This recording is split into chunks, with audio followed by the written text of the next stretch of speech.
any organization within safety, or any organization in Australia, but well, basically in the world, puts in these controls in place to keep people safe. We have hazards, risk, and they need to be controlled. So these become a big, important thing. Yeah, then we want to, of course, make sure that they're working, that something is happening. So we get these complex auditing systems to see if they're doing what they're supposed to do, whether they're implemented, maintained, and used correctly. Now, these audits in turn provide the facts or the information, the records that organizations then make decisions on.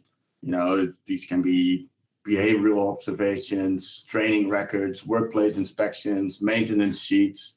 And yeah, after we have them, then organizations go like, oh, we didn't pass this, so we need to do more of this. Or, hey, our training is good. We don't need to worry about our people because we've got this fact. Now, everybody knows that this is not really true. These audits get fudged, or at least they don't capture what work is really like or what the organization is actually like. At the very least, when an audit is coming, people will try to fix things, make sure things look good for the audit, because it's important to pass this audit. Now, this could be a good thing in the sense that, we raise the standard a little bit, but it also means that the organization or the audit is not providing an honest picture anymore, because the audit is showing it's good all the time, but actually it's only good when the audit is there. And look, in the worst case, the audit just gets fudged and the bar never gets raised.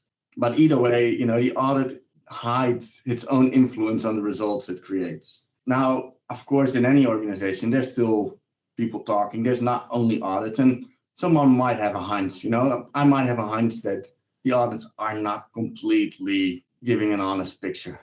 But then it's my hunch versus, this $10,000 inspection program. So yeah, are you going to give my hunch the same value as this inspection program?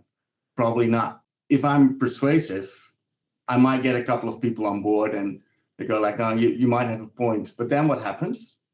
We install or expand the audit system. So we get more audits and more audits.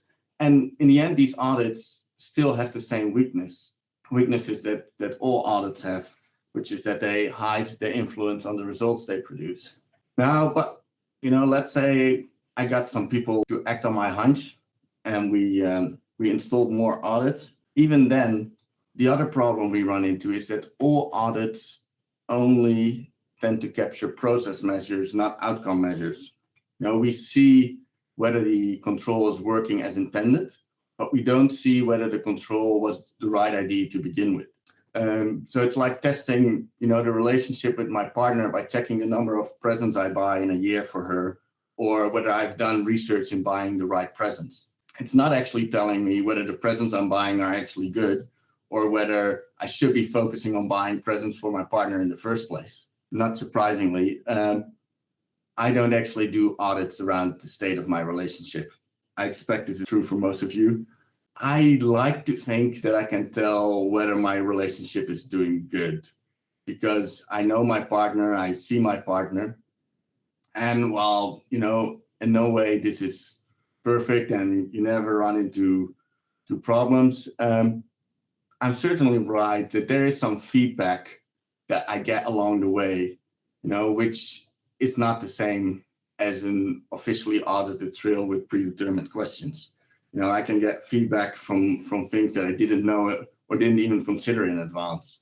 Well, holding that idea, I want you to consider an alternative way of trying to think about assessing your control's effectiveness.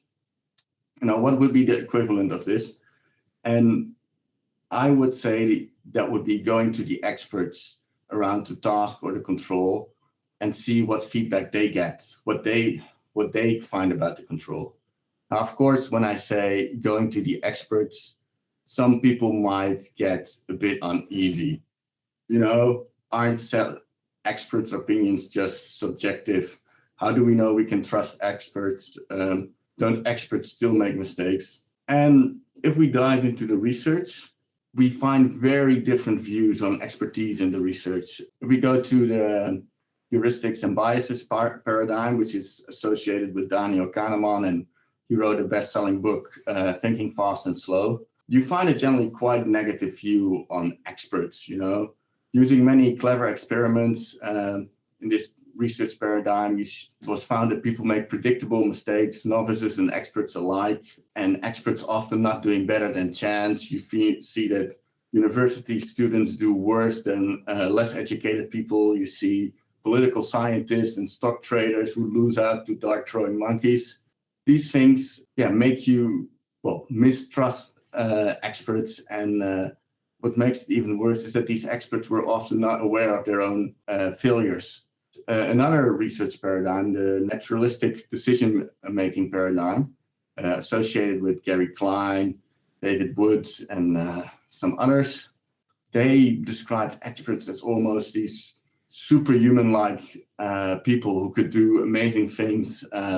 Firefighters who just instantaneously know that something is wrong with the building and get out before it collapses, seconds before it collapses. Nurses who recognize which babies will get sick before they show any symptoms or any of the official symptoms. Chess champions who, have working memory or can go beyond the limits of working memory in terms of remembering what boards look like.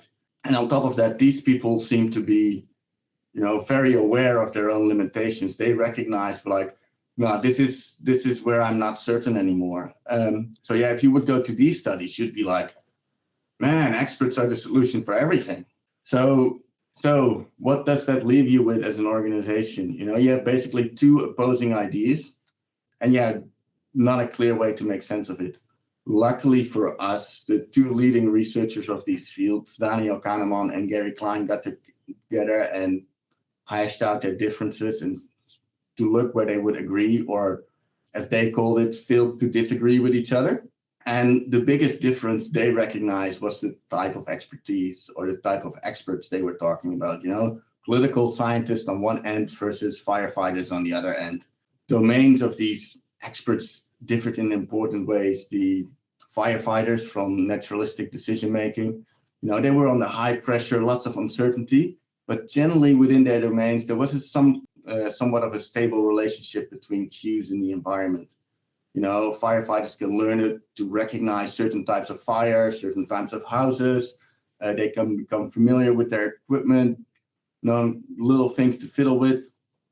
In addition, the domain has clear enough and timely feedback. If when fighting fire, and a strategy is not working, the firefighter will find out immediately and learn from it, and at least he'll be able to do things differently the next time. And this same stable environment with clear cues doesn't exist in the same way when trading stocks or when you're a political scientist. The players in the game change constantly, and they might respond differently to similar things that happened in the past. So relationships that you thought existed don't exist anymore tomorrow. The feedback is not always clear. If a political analyst makes a prediction, it might take years before that actually plays out, making it a lot more difficult to learn. And on top of that, others read this prediction, so they might adjust their behavior on it, based on it. So even if the prediction was right, it turns out to be false because people change their behavior, making it even more difficult for them to learn, for those political analysts to learn whether they had a good analysis or not.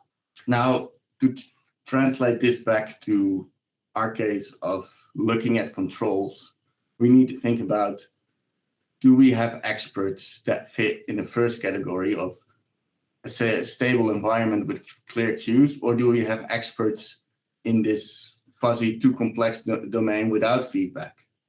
So that's the question you want to get to when you start asking people, is this control working or not? Now, I think in most domains, we probably find plenty of experts that fit into the first category, but it is something but thinking about who those experts are is an important question to ask for yourself.